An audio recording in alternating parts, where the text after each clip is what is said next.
بسم اللہ الرحمن الرحیم۔ سب سے پہلے تو یہ کہ الحمدللہ اللہ تبارک تعالیٰ کے فضل سے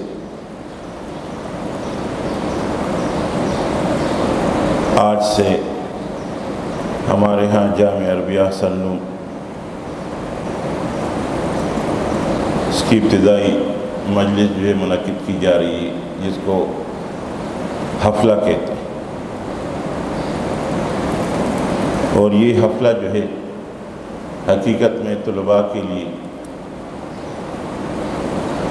وعظ و نصیحت کے طور پر جو ہے منعقد کیا جاتا ہے، اور کچھ جامعہ کے قواعد اور ضوابط جو ہے وہ طالب علموں کو سمجھانا پڑتا ہے۔ ظاہر ہے کہ طالب علم کچھ تو ایسے ہوتے ہیں جو مختلف مدارس میں اپنا تعلیمی دورانیہ جو گزار چکے ہوتے ہیں، اور کچھ طالب علم ایسے جن کی بالکل ابتدا ہوتی ہے، جیسے اعدادیہ والے، درجہ اولیٰ والے۔ تو جو طلباء پہلے سے مختلف مدارس میں یا یہاں جامعہ میں قدیم طلباء ہیں، ان کو تو اکثر جو ہے جامعات میں رہنے سہنے کے جو قواعد اور ضوابط وہ معلوم ہوتے ہیں۔ بعض نئے طالب علم ہوتے ہیں، ان کو کچھ جو ہے باتیں سمجھانی پڑتی ہیں۔ یہ یاد دہانی کے طور پر ہوتا ہے۔ الحمدللہ اللہ تعالیٰ نے آپ لوگوں کو خوب صلاحیتوں سے نوازا ہے۔ اللہ تعالیٰ نے جسم و جسمانیت کے ساتھ آپ لوگوں کو عمدہ ذہن عطا کیا ہے، اور اس پر اللہ تبارک تعالیٰ کا شکر بجا لائے کہ اللہ تعالیٰ نے آپ لوگوں کو دین کے لیے منتخب کیا ہے، ورنہ آپ لوگوں سے زیادہ جسمانی مضبوط، ذہنی لحاظ سے قوی، علمی لحاظ سے جو اپنے آپ کو کچھ سمجھتے ہیں، ان کو اللہ تعالیٰ نے اس دین کے لیے قبول نہیں کیا۔ وہ دنیاوی مشاغل میں مصروف رہتے ہیں، سب کچھ اپنے کام کاج کرتے رہتے ہیں، پیسے کماتے ہیں، دنیا کماتے ہیں، لیکن وہ اللہ تبارک تعالیٰ کے محبوب نہیں ہوتے۔ اس کا یہ مطلب نہیں کہ وہ بیکار لوگ ہیں، وہ بھی کام کے لوگ ہیں۔ ظاہر ہے کہ انہی لوگوں کی وجہ سے دین کی مختلف کاموں میں جو ہے تعاون حاصل ہوتا ہے، لیکن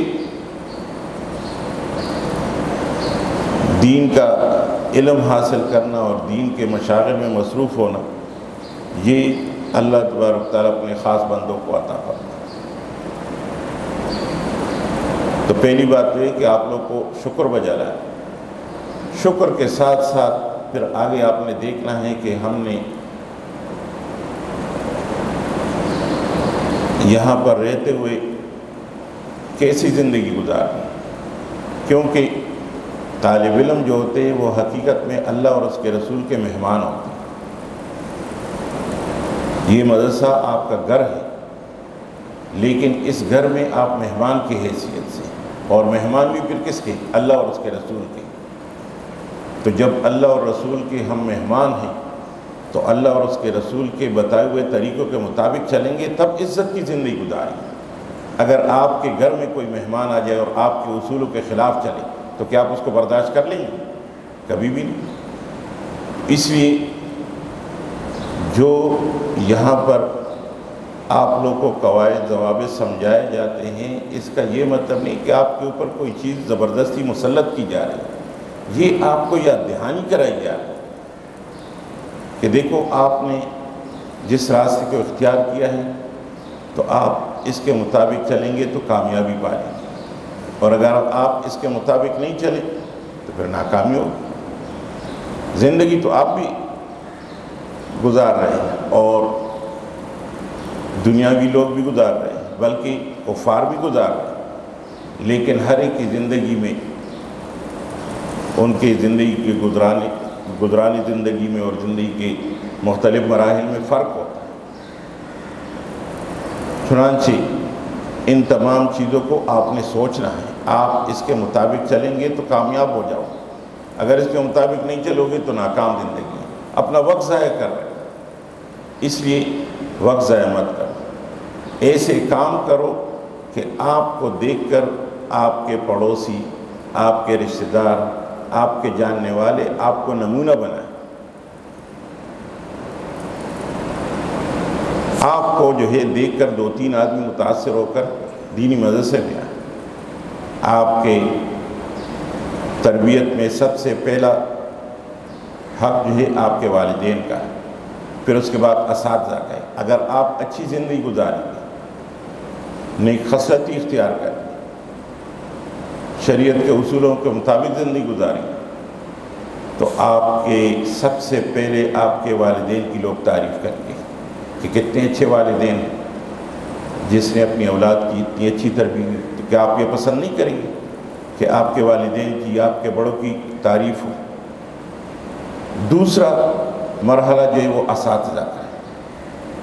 اگرچہ تربیت میں پہلا حق اساتذہ کا ہے، لیکن جس گھرانے میں آپ کی پیدائش ہوئی، جس گھرانے نے آپ کی بچپن سے تربیت کی، تو ظاہر کہ سب سے پہلا گود تو تربیت کا والدہ ہے، والدین ہیں۔ تو سب سے پہلے جو ہے آپ کو وہ ہے کہ ان بزرگوں کا، والدین کا، اساتذہ کا لاج رکھنا ہے، اور وہ تب ہوگا جب آپ کے اپنے جو ہے طور طریقے اخلاق اچھے ہوں گے۔ آپ اچھے طریقوں کے مطابق چلیں گے تو آپ کے والدین کی بھی لوگ تعریف کریں گے، آپ کے اساتذہ کی بھی تعریف کریں گے۔ اس لیے آپ ان چیزوں کو نہ دیکھیں کہ میرے ساتھ کیا ہو رہا ہے۔ دیکھو، قصداً زبردستی آپ کے ساتھ کوئی بھی جو ہے غلط کام نہیں کر سکتا، آپ کی حق تلفی نہیں کر سکتا۔ اگر آپ نے کچھ موقع دیا تب آپ کے ساتھ جو ہے حق تلفی ہوگی۔ اس لیے آپ ان باتوں کو نظر انداز کریں کہ میں جہاں رہتا ہوں میرے ساتھی میرے ساتھ یہ کرتے ہیں، یا میرے اساتذہ میرے ساتھ ہیں، کوئی بھی کسی کے ساتھ ہے، آپ خود جو ہے اچھے طریقوں پر چلیں۔ آپ کے ساتھ اگر کبھی کوئی زیادتی ہو تو مدارس میں بھی انتظامیہ موجود ہے، آپ کے گھر میں بھی آپ کے والدین موجود ہوتے ہیں، آپ ان تک یہ بات پہنچائیں۔ خود کبھی کارروائی نہ کریں، خود کبھی بھی جو ہے اپنے حق حاصل کرنے کے لیے زبردستی نہ کریں۔ اور الحمدللہ آپ نے دینی تعلیم کا راستہ اختیار کیا۔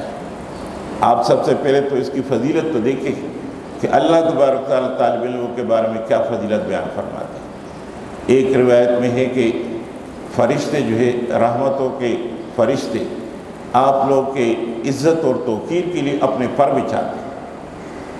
فرشتے وہ مخلوق ہیں جو اللہ تبارک تعالیٰ کے وہ خاص بندے ہیں جو کبھی نافرمانی نہیں کرتے، گناہ نہیں کرتے، نورانی مخلوق ہے، اور وہ نورانی مخلوق آپ کے آپ کے جو ہے اکرام میں اپنے پر بچھاتے ہیں۔ اور اسی طریقے سے آپ جب علم کے لیے نکل گئے تو آپ کے جب سے آپ گھر سے نکلے ہی آپ کے لیے دنیا کی تمام مخالق دعائیں مانگ رہے ہیں، چاہے وہ خشکی کے جانور ہو، چاہے وہ سمندر کے جانور، ہر قسم کے جانور۔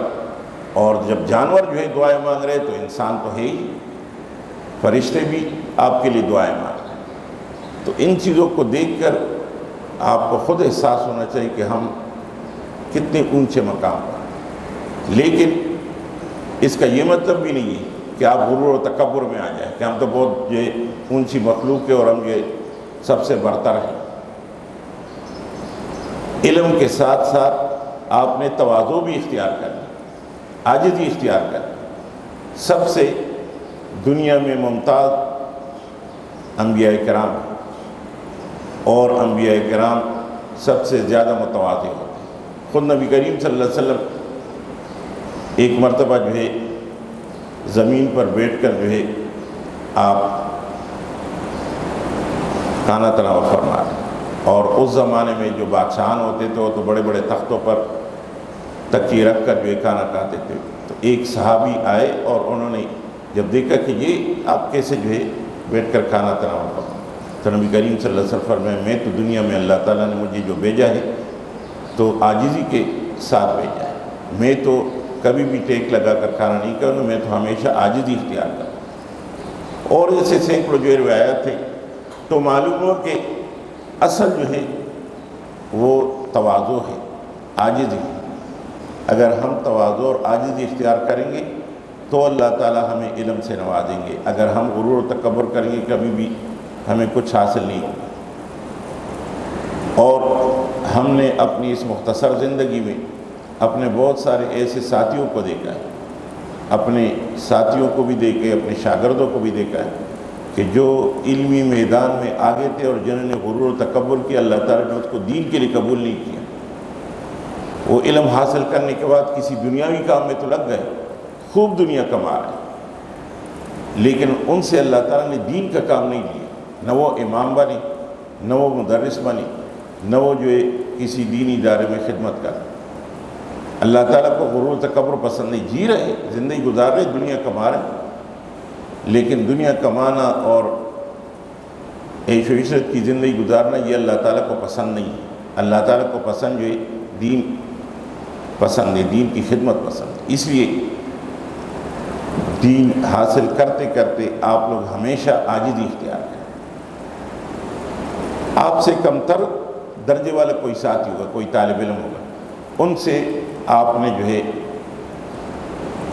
بہت شفقت اور محبت سے پیش آنا، ان کے ساتھ جو ہے اچھا رویہ، ان کو کسی چیز کی ضرورت ہے، ان کو شاید جو ہے کوئی سبق سمجھ نہیں آ رہا، ان کو کسی کاپی کی ضرورت ہے، تو آپ ان کو پیش کریں۔ اس سے آپ کا مرتبہ کم تو نہیں ہوگا، اس کے دل میں آپ کی عزت بڑھے۔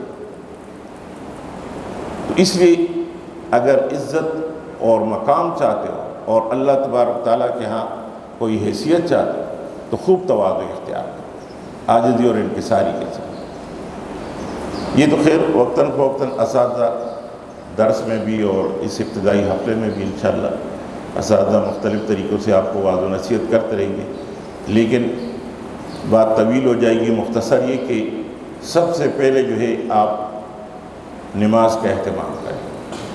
الحمدللہ آپ لوگ آئے ہیں علمی دین حاصل کرنے کے، اور علمی دین حاصل کرتے کرتے یقیناً بعض اوقات انسان تک جاتا ہے تھکاوٹ کی وجہ سے، یا بعض اوقات انسان کی آنکھ لگ جاتی ہے، تو یہ عذر ہے، عذر الگ ہے۔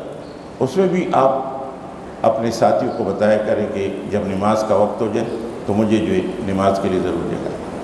تو پہلی بات تو یہ کہ جو بڑے درجات کے طلباء ہیں وہ صف اول میں آنے کی کوشش کریں۔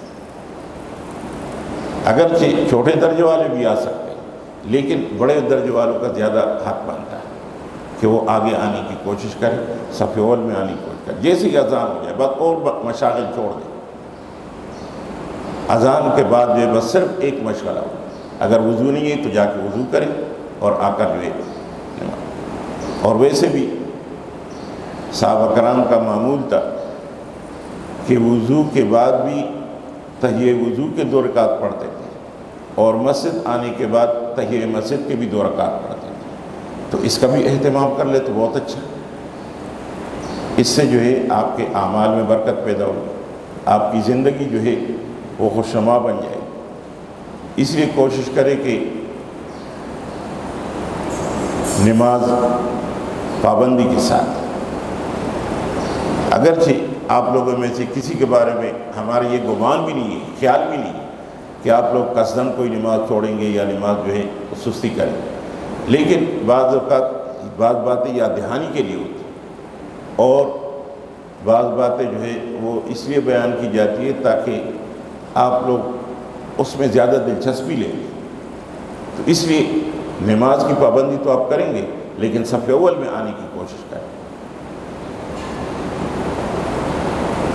پھر اذان کے شروع ہوتے ہی آپ لوگ بیت الخلاء باتھ روموں کی طرف نہ جائیں۔ اذان کے دوران بلکہ کوئی شغل نہ کریں، کوئی کام نہیں، یہاں تک کہ اگر آپ پڑھ رہے ہیں تو اپنی پڑھائی روک لیں، کیونکہ اذان سننا اور اذان کا جواب دینا یہ سنت طریقہ ہے۔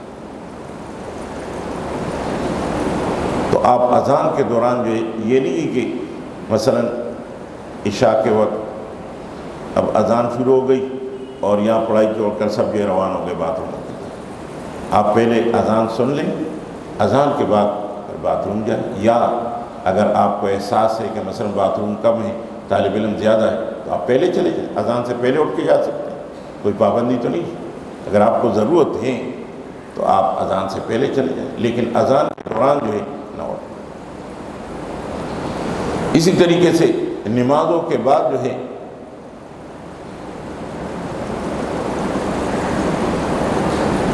ایک تو یہ کہ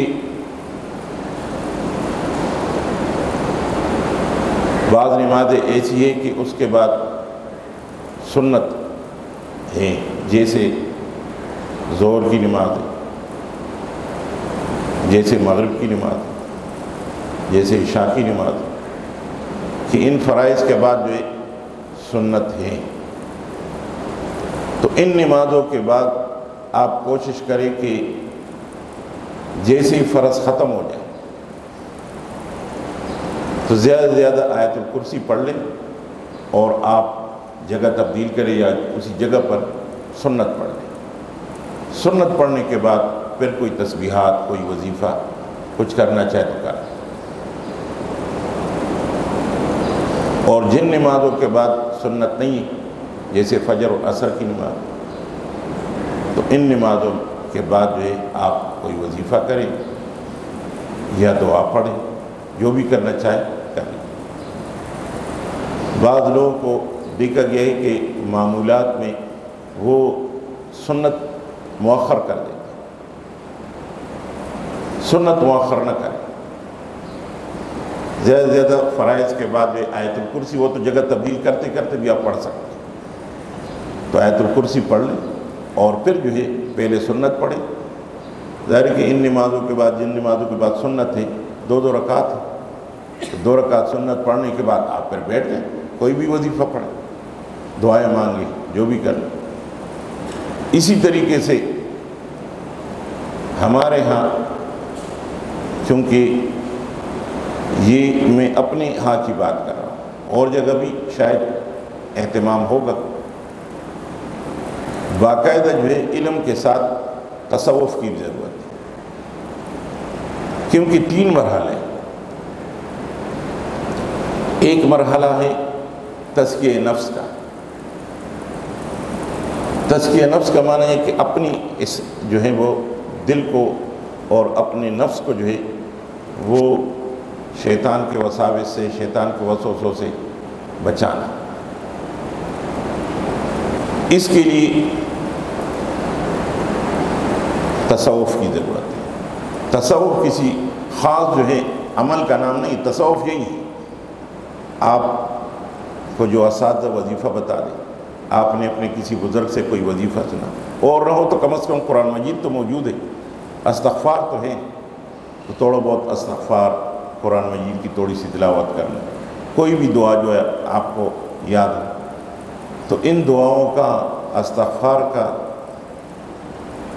اہتمام کرنا، اذکار کا اہتمام کرنا، یہ تزکیہ نفس ہے۔ یہ ہر نماز کے بعد آپ اختیار کریں، کیونکہ جو آپ علم حاصل کر رہے ہیں، تو اس علم کا پہلا ثمرہ یہ ہے کہ آپ کا نفس جو ہے وہ پاک صاف ہے۔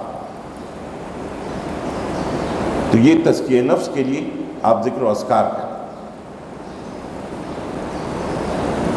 دوسرا ہے پھر اصلاح معاشرہ۔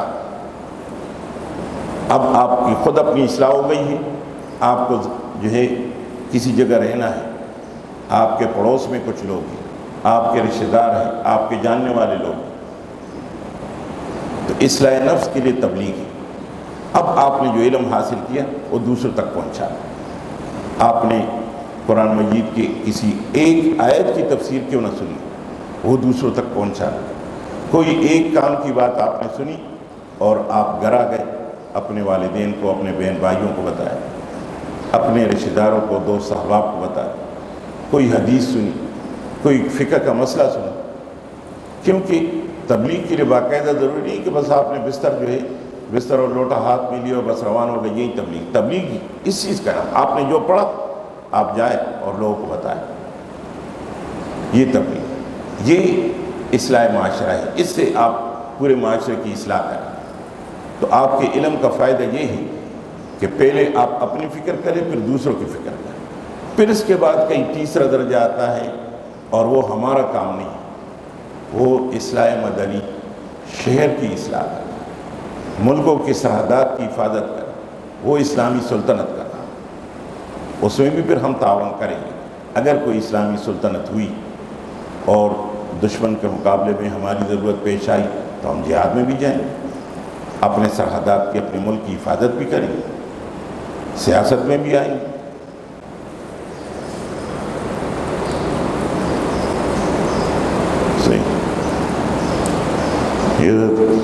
قاری صاحب فرماتے ہیں کہ اکثر طلباء رات کو مسجد کے قالین پر بغیر بستر اور چادر کے سوتے ہیں۔ تو پہلی بات تو یہ کہ مسجد صاف ستھری مسجد ہے، اور نیند میں انسان کا کیا پتہ چلتا ہے کیا ہوتا ہے کیا نہیں ہوتا، تو کوئی گندگی، کوئی غلاظت جو ہے قالین پر وہ گر سکتی ہے۔ اس لیے کوشش کرے کہ اول تو اب کمرے تقسیم ہو گئے، آپ کو جگہ مل گئی ہے، اور انشاءاللہ اوپر کی منزلیں بھی کھل جائیں گی، تو مسجد میں نہ سوئے تو زیادہ بہتر ہے۔ لیکن اگر کبھی ضرورت پیش آئے تو کوئی چادر، کوئی بستر جو ہے نیچے بچھا کر تب سو، بہرحال قالین خراب نہ کرے۔ اسی طرح مطالعہ اور تکرار میں بھی کوشش کرے کہ آپ کے قلم کی سیاہی مسجد میں نہ گرے، آپ کے جو پنسل وغیرہ کوئی صاف کر رہے اس کی کوئی گندگی مسجد میں، مسجد کو بالکل پاک صاف رکھنا ضروری ہے۔ یہاں تک کہ اگر بال بھی نظر آئے تو بال بھی اٹھا لیں۔ یہ سب جو ہے یہ بھی گوئے کہ نیکی کے کاموں میں سے، کیونکہ نبی کریم صلی اللہ علیہ وسلم فرماتے کہ میں نے اپنی امتیوں کے نیک اور برے اعمال دیکھے، تو سب سے بڑا عمل جو دیکھا وہ یہ کہ راستے کو صاف کرنا، اور علماء نے اس میں یہ نقل کی کہ راستے کی صفائی کے ساتھ ساتھ مسجد کو صاف رکھنا، کیونکہ مسجد اللہ کا گھر، تو یہ بھی اس میں شامل ہے۔ اور سب سے برا عمل یہ ہے کہ ایک انسان قرآن مجید کی کوئی آیت، کوئی سورت یاد کر اس کو بھول جائے۔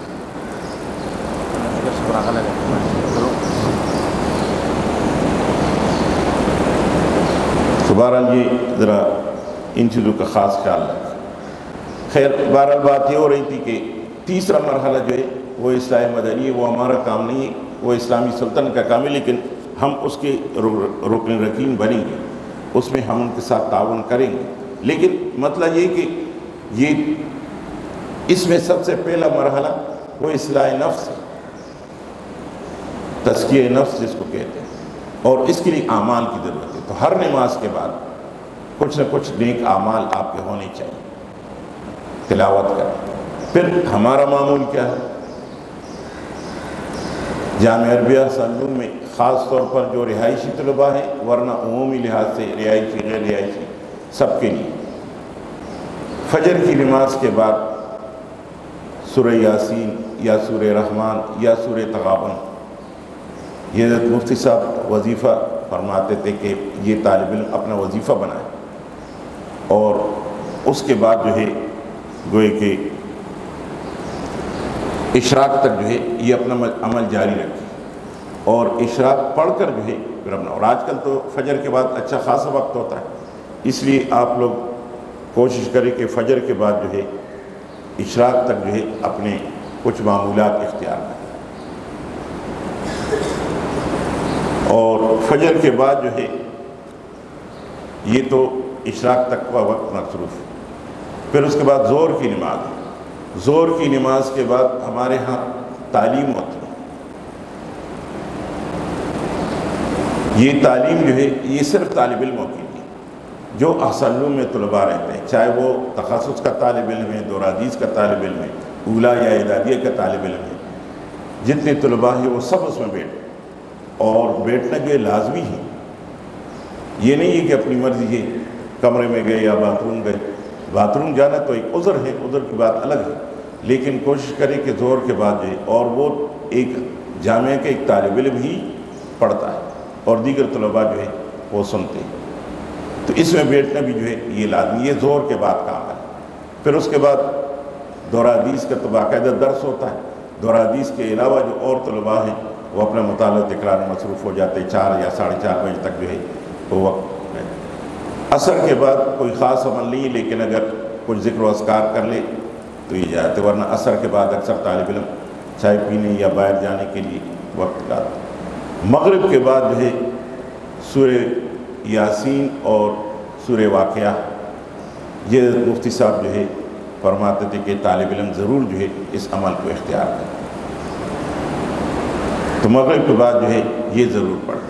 پھر ہمارے قاری صاحب مصلی پہ بیٹھ رہے تھے، یا مولانا انور شاہ صاحب جب نماز پڑھا لیتے مصلی پہ بیٹھے، جب تک وہ مصلی پر بیٹھے ہوں تو آپ لوگ بھی بیٹھے رہیں، جب وہ اٹھ جائے یا دعا ہو جائے پھر آپ جائیں اپنا مطالعہ تکرار کریں۔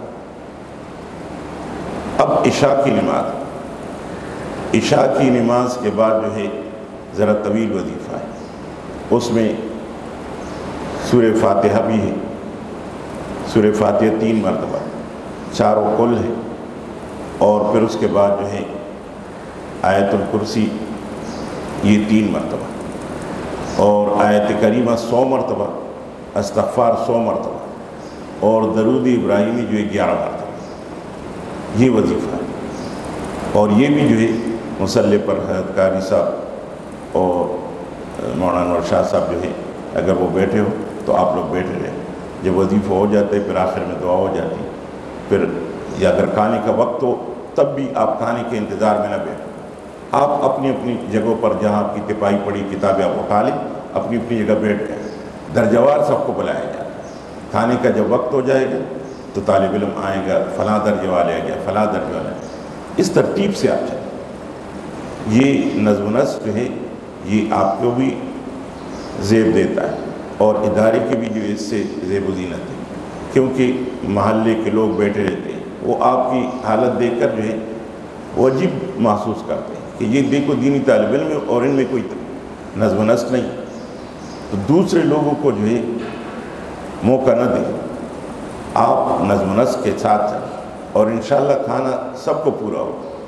یہ نہیں ہے کہ کوئی پہلے گئے تو ان کو زیادہ کھانا ملے گا اور جو بعد میں جو ان کو کھانا کھا بیٹھیں گے، سب ترتیب سے ایک ہی وقت میں کھانا ہوتا ہے، مختلف شفٹیں نہیں ہوتی، لیکن یہ کہ نظم و نسق کے ساتھ اور ترتیب کے ساتھ، اور یہ بھی نہیں کہ کوئی ایک درجہ ہمیشہ یہ ایک ہی وقت میں جائے گا، کبھی ایک درجہ آگے ہوگا کبھی دوسرا درجہ آگے، اس لیے ان چیزوں کا ذرا خیال رکھیں، یہ آپ کو جو ہے بہت فائدہ دے گا اور اس سے آپ بھی راحت محسوس کریں گے اور جامعہ کے اساتذہ اور انتظامیہ بھی راحت اور محلے والوں پر بھی اچھا اثر پڑے گا۔ باقی باتیں انشاءاللہ حضرت مولانا زبیر صاحب دامت برکاتہم جو ہے بیان فرمائیں گے، آپ ذرا غور سے سنیں۔ والسلام۔